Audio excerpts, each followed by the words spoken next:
कई बार mood off होता है तो उस टाइम ना किसी का ज्ञान सुनने का बिल्कुल मन नहीं करता। मेरे जैसे बहुत लोग हैं जो कि सजेस्ट करते हैं कि ग्रैटिट्यूड प्रैक्टिस करो, मेडिटेशन करो, दोस्तों से बात करो, मी टाइम निकालो। पर जब ये सारी चीजें करने का मन ना करे तब हम क्या करें? और ऐसा हम में से ज्यादातर लोगों के साथ कभी ना कभी जरूर होता है। ऐसा एक दिन जरूर होता है जब आपको नहीं पता आपको क्या हुआ है, आपको नहीं पता, बट आपका किसी से बात करने का मन नहीं है, कुछ भी करने का मन नहीं है, कोई भी चीज काम नहीं कर रही, किसी का ज्ञान काम नहीं कर रहा, किसी का मोटिवेशन काम नहीं कर रहा, किसी दोस्त से बात करने का मन ही नहीं है। अब ऐसे में हम अपने मूड को कैसे ऑन करें? क्योंकि उस टाइम लिटरली मन करता है कि काश इसका कोई बटन होता तो मैं अब भी इसे ऑन कर देता। इस सिचुएशन में हमें क्या करना है?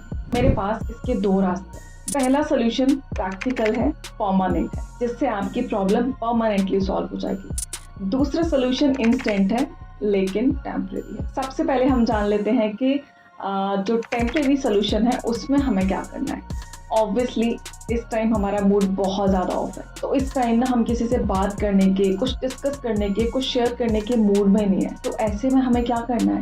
हमें खुद को कुछ टाइम के लिए इन सारी चीज़ों से डिटैच कर देना है। अगर पॉसिबल है तो किसी सोलो ट्रिप पर निकल जाइए। अगर ट्रिप पर नहीं जा सकते तो कुछ टाइम के लिए, एटलीस्ट कुछ टाइम के लिए, कुछ घंटों के लिए ऐसी जगह पर चले जाइए जो एकदम शांत हो, जहाँ एकदम एकांत हो, कोई आपको डिस्टर्ब ना करे, कोई ज्ञान ना हो, कोई सजेशन ना हो, कोई सलाह ना हो, किसी की कोई बर्डन ना हो, किसी की कोई इंटरफेरेंस हो ही ना। सबसे ज़रूरी चीज़ दोस्तों, जो कि हम आज की भागदौड़ बड़ी ज़िंदगी में ना भूल ही जाते हैं, कभी कभी हमें खुद को टाइम देना बहुत ज़रूरी होता है। क्योंकि कई बार ना कुछ चीज़ें समझ में बहुत इजीली नहीं आती, टाइम लगता है उनको समझने में। सो खुद को थोड़ा सा टाइम दें। जब आप एकांत में बैठेंगे ना और अपने दिल की बात सुनेंगे तो शायद आपको समझ में आएगा कि क्या चीज़ें हैं जो कि आपके माइंड में बार बार स्ट्राइक कर रही है, क्या चीज़ें हैं जो कि आपको हर्ट कर रही हैं या फिर आपको बुरा लग रहा है, या जो भी प्रॉब्लम है आपकी, आपको समझ में आएगा धीरे धीरे। बट उसके लिए आपको खुद को टाइम देना होगा, शांति से एकांत में बैठना होगा खुद के साथ। सो अब हम बात कर लेते हैं कि कौन सा तरीका है जो कि टेम्परेरी नहीं बल्कि परमानेंट है। और परमानेंट तरीका कौन सा होता है दोस्तों? जहां हम जो क्वेश्चन है ना उसको फाइंड आउट करने की कोशिश करते हैं, यानी कि इसका जो रूट कॉज है उसको हम समझने की कोशिश करते हैं, कारण को समझने की कोशिश करते हैं। और जिस भी प्रॉब्लम का कारण अगर आपको पता है तो निवारण आप अपने आप निकाल लेंगे।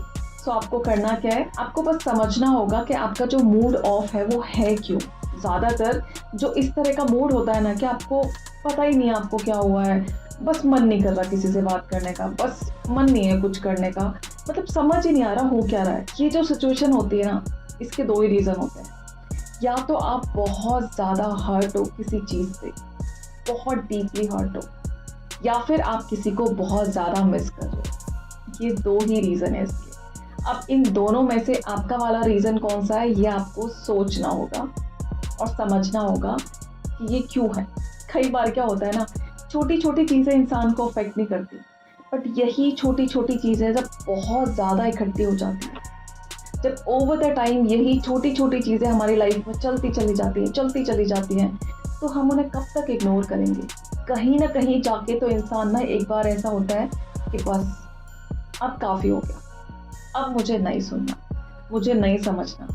तो वो जो फेज़ आता है ना, उस फेज़ में जाके इंसान एक ऐसी सिचुएशन में जाके स्टक हो जाता है जहाँ से वो निकलना तो चाहता है बट उसे नहीं पता कैसे निकलना है। सो इसका एक बेस्ट तरीका है कि जब भी आपके साथ कुछ छोटी छोटी नेगेटिव चीज़ें होती है ना जो आपको पसंद नहीं है, जो आपको हर्ट कर रही है, आपको दुख दे रही है, आपको रुला रही है, आपको परेशान कर रही है, आपको स्ट्रेस दे रही है, ऐसी छोटी छोटी चीज़ों को ना साथ के साथ उन्हें हटाते जाइए अपनी ज़िंदगी से। इग्नोर मत कीजिए, क्योंकि इग्नोर करने से कुछ नहीं होगा। आज वो सामने नहीं रहेंगी लेकिन कल को फिर वही चीज़ें बड़ी बन के सामने आएंगी। सो इन चीज़ों को ना, इन कारणों को बड़ा मत होने दीजिए। आई होप दोस्तों आपको मेरी टेक्निक समझ में आई हो, पसंद आई हो, और अगर आई है तो प्लीज़ मुझे कमेंट में जाके बता दें कि जब भी आपके साथ ऐसा होता है आप लोग क्या करते हैं। सो मिलते हैं किसी और वीडियो में किसी और टॉपिक के साथ। तब तक के लिए बाय।